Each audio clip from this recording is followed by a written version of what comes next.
All right, YouTube, we're back with another one. I know it's been a while, but today we're doing some truck stuff.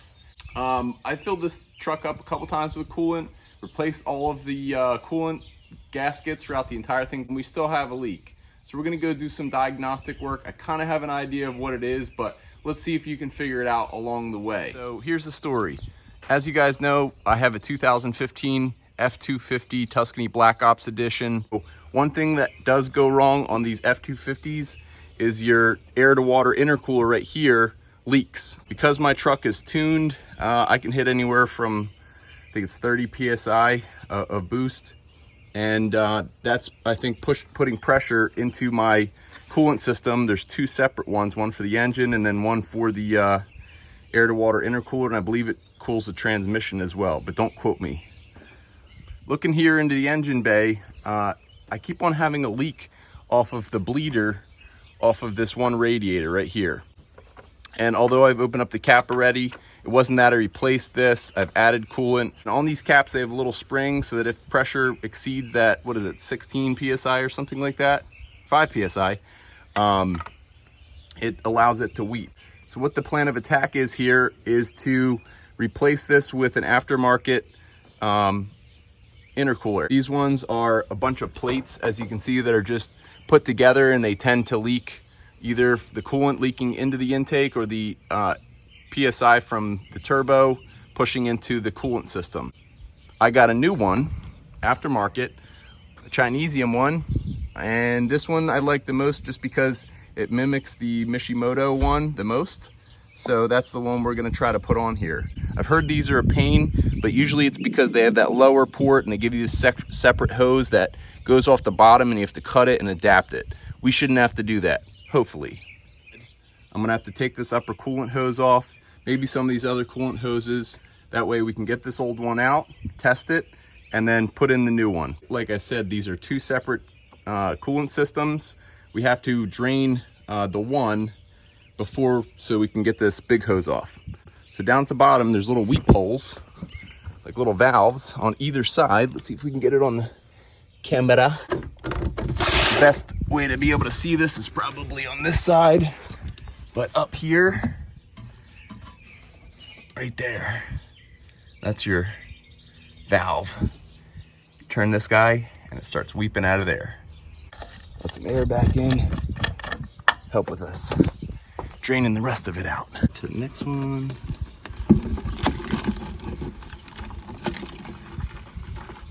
All right, I got 2 gallons out of her and I got you up on the tripod. I'm gonna start tearing this apart.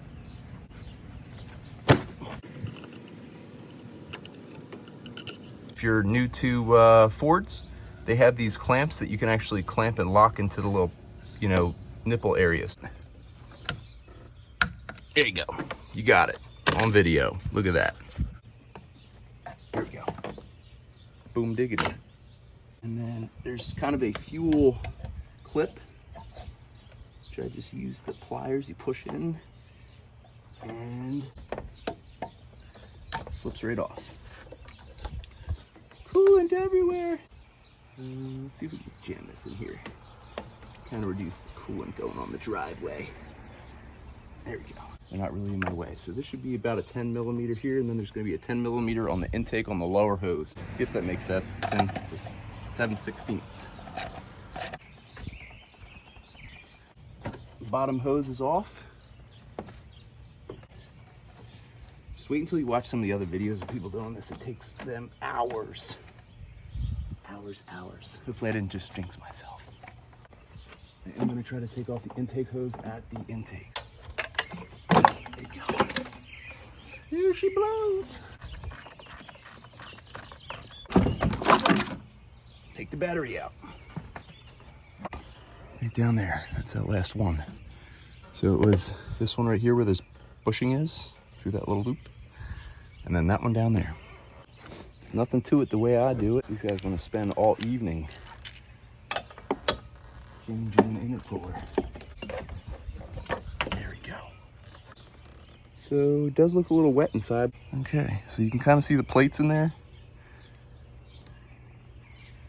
Those are your baffles that are pressed together. And in between those plates is where we get leaks. So let's fill this up with water and put some air to it. So I got a little bit of soap bubbles in here, along with some water. Coming up on this side too. So we definitely got a leak. That's only 10 PSI, 15 PSI. Now before I get through doing all of the work of replacing this, I definitely wanted to test the new one.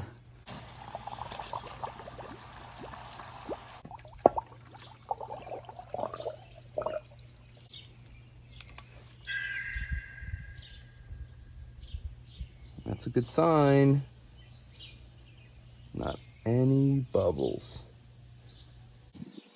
All right, so part of putting the Chinesium one on, we have to transfer some things. Grommet on this side that should just pop right out, just like that. There's a bumper on the bottom. Bumper has a little slot that we're probably gonna have to cut off because there isn't a slot on the Chinesium one. And then on this side, there's a mounting grommet, which we will have to take off with, looks like the needle nose. There's a little loop inside of there that is gonna catch and hold that in there.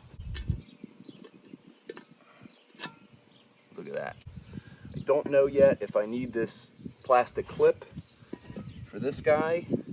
I'm hoping that it transfers over and actually works. So let's try to take this plastic clip off. Look at that. Okay. Doesn't fit over it.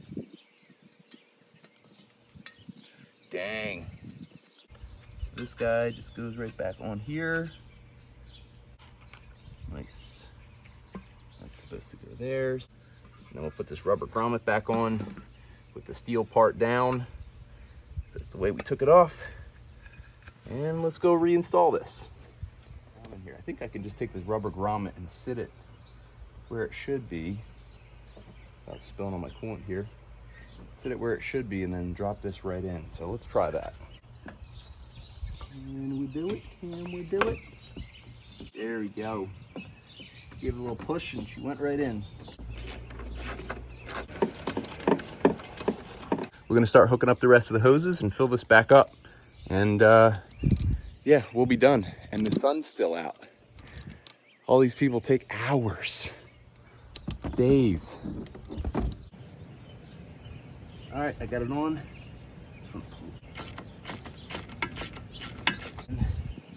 Check the O-ring on here, that looks good.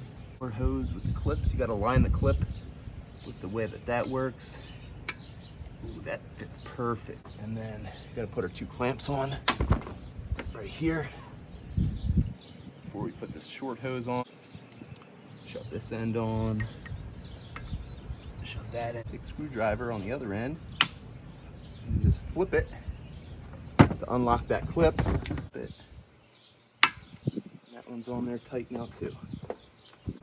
Pretty sure I can push that intake pipe back onto the turbo.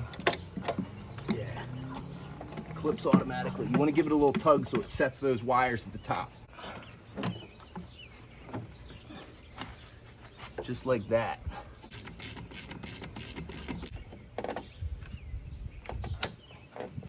Upper hose back on. Back out.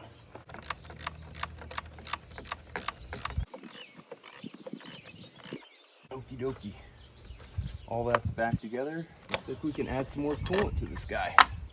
Add coolant to this reservoir and to the front tank there. Where's your funnel? It's in the garage. I just didn't feel like getting it. This is why this one's so much easier. You just set it on the top of here and you push down the button.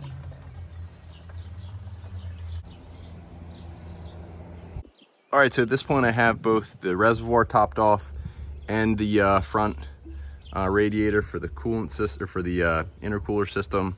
So I'm gonna start the truck up. It's gonna be noisy, but essentially I'm gonna start the truck up and bleed all the air out of it and top both tanks off.